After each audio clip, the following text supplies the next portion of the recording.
I hereby introduce to you Mr. Michael Veazey. Hi, ladies and gentlemen. Welcome back to the show. This is Amazing FBA with your host, Michael Veazey. And today I'm delighted to welcome a guest from outside the Amazon bubble, which I think is very important to do periodically to give us a bit of perspective. Today, I'm going to welcome Christian Rodwell from EscapeTheRatRace.online. And Christian is an expert at, as the name suggests, helping people to escape the rat race. And I realized that actually a lot of people who are watching and listening to Amazing FBA are in that exact position. So it seemed to me that was a very, very good fit for the show. And Christian, delighted you can make it. Welcome to the show. Thank you for having me, Michael. Great to be here. So, Christian, the first obvious question is, what about this Escape the Rat Race thing? Why do people come to this? And, what prompted you to create this in the first place?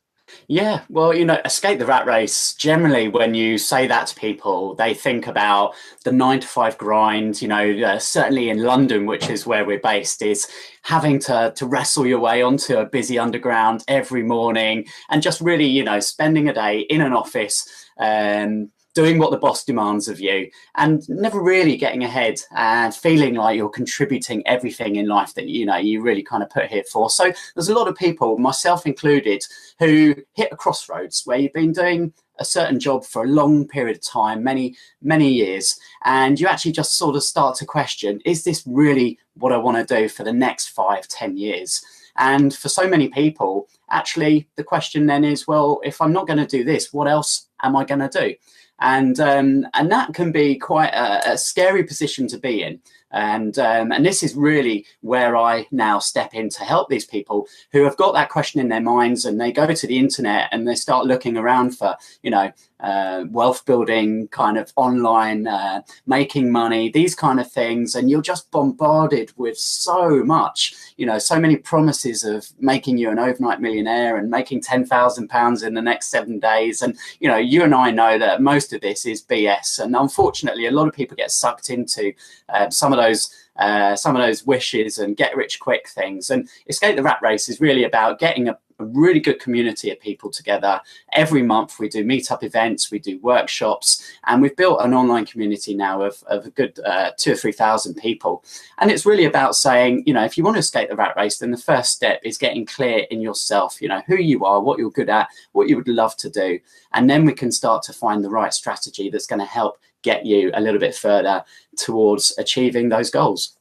Fantastic. Well, thank you very much for explaining all that. And one reason I wanted to have you on, Christian, is that I guess one of the problems with Amazing FBA is that we're assuming that people are already sold on and the Amazon business model, and they know that it's right for them. And of course, a lot of people aren't at that stage yet, and you're the perfect person to help people choose between the different business models. So tell me a bit more about the sort of, I suppose, income streams, maybe is a better way of putting it, to get broader. What are the sort of income streams that you help people choose between? Yeah.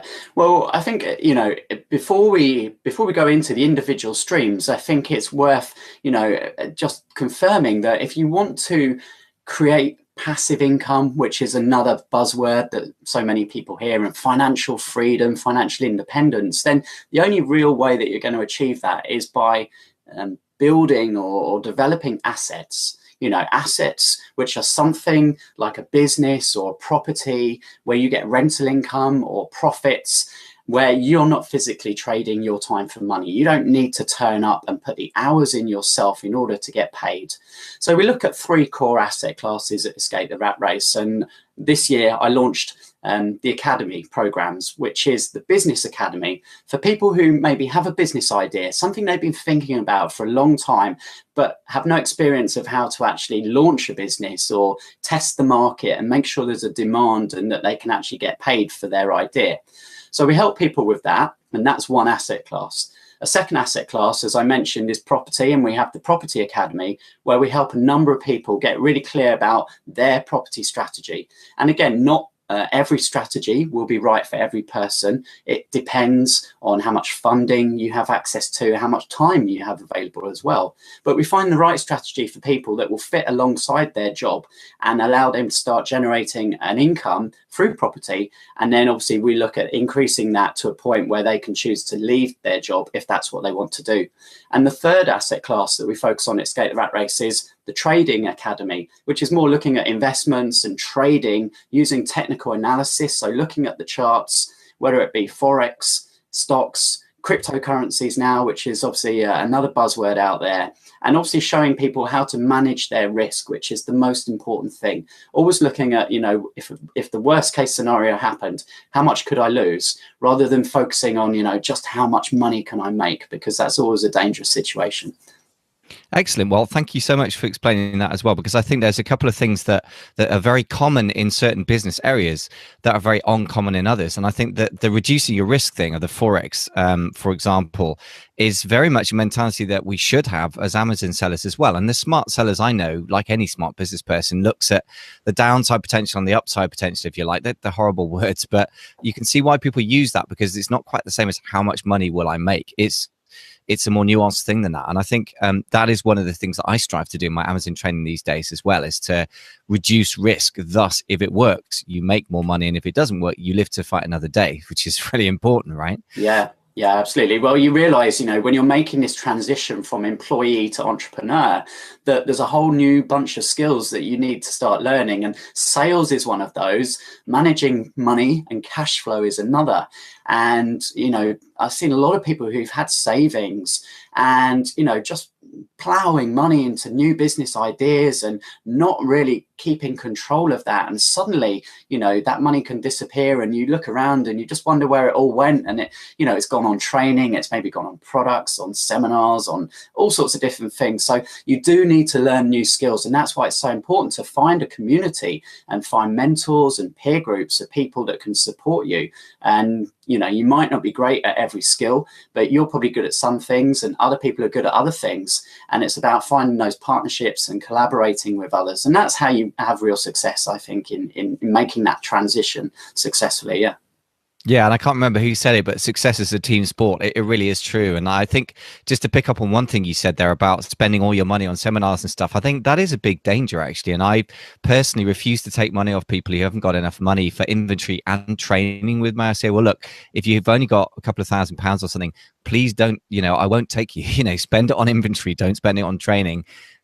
So that's, you know, it's a very good, honest point that you've made there. So Christian, let's backtrack a little bit. I mean, obviously you've got a thriving thing going, and you've got some fantastic clear-minded guidance coming across already, which I think is really important, to think in big principles rather than get stuck on a magic business model. But tell us a bit more. How did you personally escape the rat race? You've obviously got a thriving business going. How did that all happen, and what was it you were escaping from in the first place?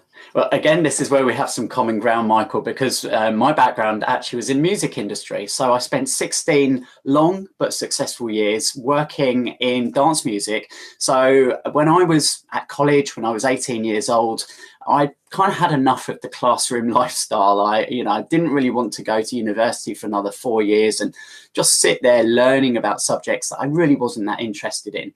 And my passion at that time, at the age of kind of 17, 18, really was dance music. I was buying records. I bought a pair of Technics decks, and, you know, I'd had my first taste of going out clubbing, and being in London, at the back end of the 90s was a real good time for the music scene. And so I started writing to record labels that I was buying music from, and just seeing if there was an opportunity to go and spend maybe an afternoon that I had spare at college and go and help them maybe answer the telephone and stick some vinyl into some mailers or do some odd jobs like that. And I was lucky that I actually got an opportunity to go and work at EMI Records up in London, and for their dance music label, which was called Positiva Records. And that was actually the most successful dance music label in the UK, if not the world at that time. And, some of the artists they had, people like the Venga Boys, and, we had lots of kind of very successful people there. And it was just magical to be at that young age. And that was really my first taste of work. And all my friends, were like, wow, you've got a pretty sweet job there. And it did actually lead to a full-time position. And that's where I spent 4 years at EMI. Took a break, went traveling for a little while out in Australia and Asia, and then came back and got another job at an independent record label in Richmond upon Thames in Surrey. So up until 2014, that had been my background, was managing artists, making music videos, putting their music on iTunes, and working a lot with the Ibiza clubs and doing compilations. And, I enjoyed it very much. But it got to another point where at the end of 2014, or probably a little bit earlier than that, I'd started to lose my passion for that music industry. Things had changed. Obviously, digital downloads had kicked in a lot.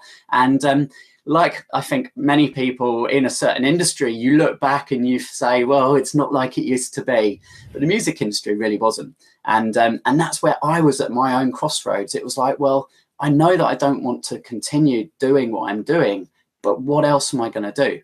And so I started on this journey of self-discovery, I suppose you can call it, where I'm kind of looking at what else is out there. What else can I learn? What are strategies that can help me generate an income for myself?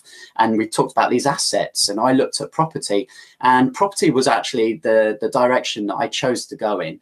So when I left my job in the end of 2014, I actually set up a property sourcing business in London, and I spent, the first year learning that. I got a mentor to teach me, and, I built my network, because another saying is, your network is your net worth. And so I knew that I had this amazing network in the music industry, and I was jumping out of that into a completely unknown industry, and that I had to build my network quickly. And as an aside from that, just before I did leave my full-time job at the end of 2014, I realized that, again, the network was important. And so I was looking online and seeing what kind of groups there were in London that shared common interests as I had. Things like Rich Dad, Poor Dad books and the 4-Hour Work Week and all these inspirational people that I was aware of.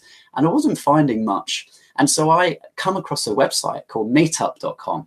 And I was searching on there, and I thought, you know what, I'm just going to set up my own meetup group. And I had a bolt of inspiration, and I just called it Escape the Rat Race within 12 months. And, I was the first member, and I had to pick a date for my first meetup event. And I thought, okay, well, I'll pick it for 2 weeks into the new year after, my new life as a business owner, entrepreneur. And if 4 or 5 people turn up and we can have a coffee and we can talk about Rich Dad, Poor Dad and those kind of things, I thought that would be pretty cool.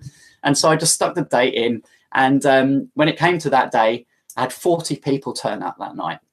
And it was pretty amazing. Like, had this small area reserved and it just wasn't big enough. And I had to quickly think on my feet and get a room together for everyone. And we just had a brilliant night. And I thought, okay, I'm going to do this again next month. And I've actually continued to hold those monthly Escape the Rat Race meetups ever since then. So we're now on meetup event number 34. Wow. Okay. That's quite a story. I have to say you did better in your chosen industry than I did in mine. I think in some ways I sort of did the typical classical musician thing of ending up teaching the piano to small kids, and that drove me absolutely mad. So that was my motivation to get out. But either which way, as you say, having a boss after a while, if you're a certain kind of person, just doesn't work for you. I'm just, as somebody said to me way back in music college, you're just unemployable. And I think to some extent, I'm kind of proud to say I am. So maybe you reach that point later than me. So a couple of things I wanted to pick up on. That your network is your net worth. I think what you just said is very important, because when you leap from one industry to another, you don't have that ready-made thing that's grown organically. And I think sometimes you need something that's a ready-made community that you've created for your people, and I've tried to create for Amazon sellers or would-be Amazon sellers in the UK. So that could be a kind of fast start, kind of, for people to move from having an organically grown network to leaping into one that's ready-made. Otherwise, I think isolation is a dream killer for sure. Yeah, and I just really want to make a caveat there. Really important point is that the message of Escape the Rat Race is absolutely not to just jump from a safe job. And when I say safe, there's no job that's safe in the world right now. But I'm talking about, something that has been paying you a decent living into the unknown, which is kind of what I did. But it's certainly not what I advise any of my members to do. The most sensible thing to do is to start educating yourself whilst you still have that job in place, is to go out and test a few different ideas. It might be testing Amazon and selling some products on Amazon, or if you have an interest in property, go along to some property networking meetings, find out what strategies people are using, see if any of those could work for you. Test a few things out, because it's unlikely that you're going to pick the winning strategy on your first go. You need to give a few things a go and see which fit your personality and which you enjoy, which you're good at. And this comes into knowing yourself, which, is so important as well. And that's why I love personal development, because I think that it's so important to actually have the right mindset and to understand why you're doing something, rather than just chasing the money and chasing a strategy because someone on stage has told you it's made them rich and successful. It certainly doesn't mean that same strategy is going to make you rich and successful too.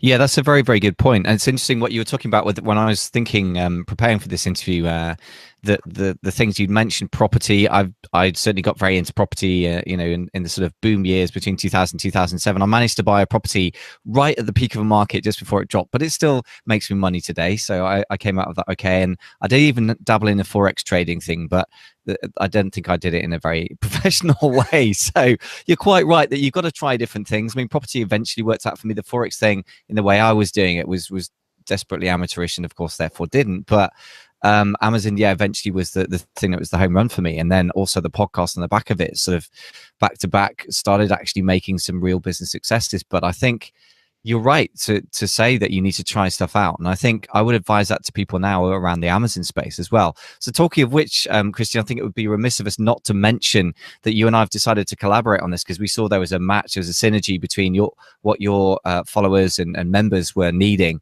and obviously the background I've got with training people in Amazon. So let's talk through a little bit more of that. Do you want to kick off with some details on that?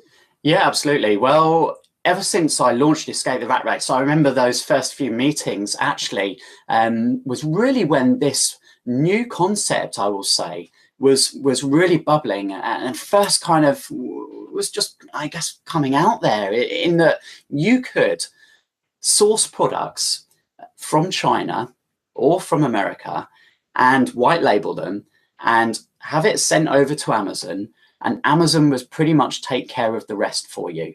They would pack it, they would store it, they'd send it out to the customers. And really, all you'd need to learn is a little bit of marketing and keyword research, and obviously, picking a good niche and a good product. And my girlfriend actually at the time, she actually signed up to a program to learn how to do this. And she, within a few months, had her first product selling in America, and she was getting sales every day. And so there was a lot of other members in the Escape the Rat Race community who obviously started to investigate this as well. And over the last, I don't know, 3 years it's been now, there's been a number of people I know very well, who have now managed to quit their job and are doing Amazon e-commerce selling as a full-time business and really, really enjoying it and having up to like 30 different product lines now. And so it's always been something that, I've known is a strategy that works. And again, it might not work for every person, but it's so easy to give it a go and test it out and see if that is something you want to then, invest more of your time and money into. And so I've never quite found the right partnership. And but through a mutual friend recently, obviously, Michael, we got introduced to one another and we had a quick sit down and we threw some ideas around. And it just seemed like a really obvious fit that we should do something together. So we've run one workshop already, haven't we? Which has gone really well.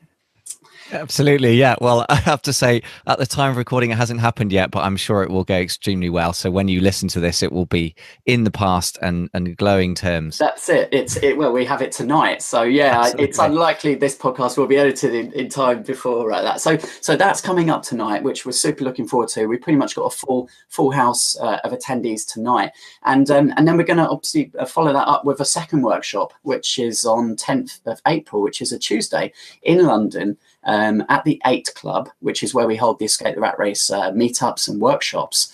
And I'm sure there'll be links attached to this podcast and in the show notes, Michael, of where people who want to come along and spend a couple of hours with you and I to really learn what is this whole Amazon thing about, to learn how to get started, how much money do you need and how do you find the right products? And these are all the areas that, of course, you're an absolute expert in. Yeah, so just to clarify on the links front, that's a very good point. If you go to www.amazingfba.com/taster, TAS for sugar, TER, that is where we're going to put the taster session links. And yeah, the idea is exactly what we've just been discussing, Christian, that I wouldn't suggest to anyone that they go from 0 to 100 in one leap.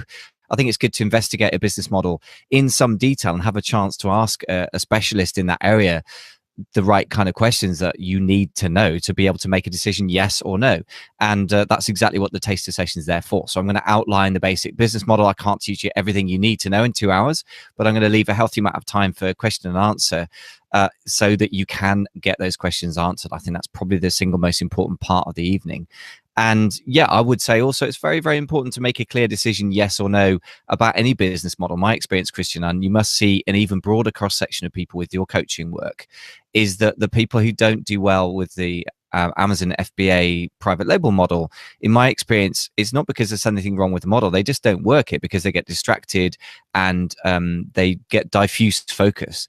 And that's because they're trying to ride too many horses at the same time. You know, they want to do property and the day job, and they're having a baby, and they want to do Amazon. And of course, it just doesn't. That's literally a summary of some of my clients. And of course, it doesn't work, unsurprisingly. Well, I want to follow that up, because you're absolutely correct there, Michael, is that, you know, all these strategies, or pretty much all the strategies that you see and hear about, they all work. The problem is, will they work for you? And this is where you've got to know yourself first. And I use a tool called Wealth Dynamics with my members, which helps you understand, you know, are you naturally a creative person? Is that an area where you can thrive? Or are you someone who loves just being with people? And the opposite of that is someone who doesn't really like networking. It doesn't like, you know, being out there amongst others. And maybe something like trading is good for them because they're more into the details and the analysis and the numbers. So when you actually take a bit of time just to understand yourself first, then it's much, much easier to find that winning strategy. Yeah, I agree. It's funny. I was reflecting on that when you were talking. I was thinking, well, yeah, I'm quite an extrovert and I love working with people, which I guess is why I've naturally been drawn to the training and coaching side of this. But it's true that I've got a very analytical streak in me. Maybe it's the classical musician thing. I don't know. But I quite like spreadsheets. Is that a shameful thing to admit in public? So which is quite useful for Amazon. So yeah, you're absolutely right. I mean, some people should definitely stay away from some business models. And I have no problem, by the way, with turning people away from training for Amazon. I mean, for various different reasons that people need to apply for coaching with me. And sometimes I'll just say, you know what, I don't think this is for you. You know, go in peace kind of thing. And I think that's really important as well, to be okay with, just because it's the latest trend doesn't mean it suits you. I'm actually with you on that very much. Yeah. And, you know, it's all about taking that first step. The first step is often the scariest for people. It's outside of their comfort zone. You know, we always hear that, you know, the money, the success, it's outside of your comfort zone. You know, you can't expect to keep doing the same thing as you've always done and get different results. You know, you have to change things up. You have to take some risks. And for some people, that's harder than others. But if you're going to be an entrepreneur, if you're going to build your wealth, and if you really, really do want to have a life where, you know, you have financial independence, you're going to have to take some risks. And that means investing a bit of money and trying a few things out and acknowledging that failures are part and parcel of the way. I mean, I've invested tens of thousands over the last few years into my education, and I don't regret it, even though some of those things, they kind of came to dead ends. It's part of the journey, and I know that it's going to open up other doors along the way to new opportunities and new connections. Absolutely. And also one of the other things I've realized is that you know, because I'm 44 now, and, you know, so I suppose I've had a bit of time to do things badly and then do things well and notice patterns. And what I've saw is that about 10 years ago, I got very obsessed with the idea of coaching and marketing around coaching. And I went to loads of seminars, spent a load of money, and it didn't seem like it had any result. Of course, 10 years later, here I am. It's had a huge result in me being able to help people with amazing FBA, but it took 10 years to come to fruition, and I never thought it was going to. So I couldn't agree more. And it's kind of, I think of as money in the bank, the best money in the bank, if you like, is building your own education. I used to read that in books and kind of think, yeah, is that really true? Now I know that's true because I've had that experience. So I couldn't agree more that education is probably the biggest single investment you could ever put into yourself. And I think even Warren Buffett says something like that as well.